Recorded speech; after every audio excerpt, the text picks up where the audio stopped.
So your thought was, I have a clown that doesn't speak, let's go talk to voice actors? Was that the approach?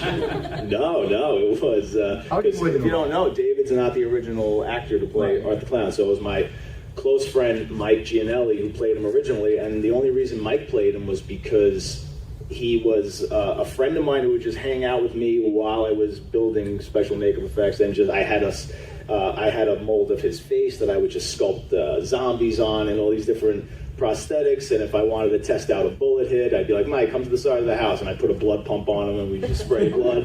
And then when it came time to shoot this short film with Art the Clown, I said, hey dude, I got this killer clown character. I know you're not an actor, but he doesn't speak. All you kind of really got to do is just sit there and smile and make some goofy faces. I said, I already have your life cast and I want to sculpt a prosthetic for this character. So would you be interested in doing it? And he said, sure, I'll do it. And then he did a really good job. And then people loved it so much. Everybody's like, you have to make more. I need to see more of that character.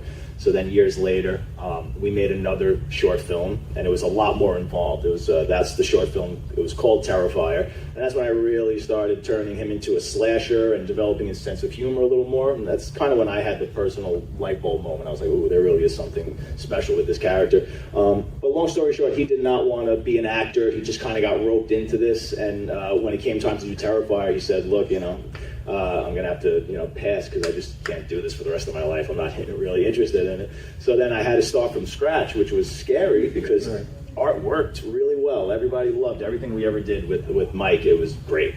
But now going in and getting to cast an actor now, I knew physically I wanted him to be taller and thinner because I thought that would immediately be creepier. And then as soon as Dave came in the room, I saw this tall, really skinny guy with a big grin, and I was like, ooh, he's going to look really good in the prosthetic.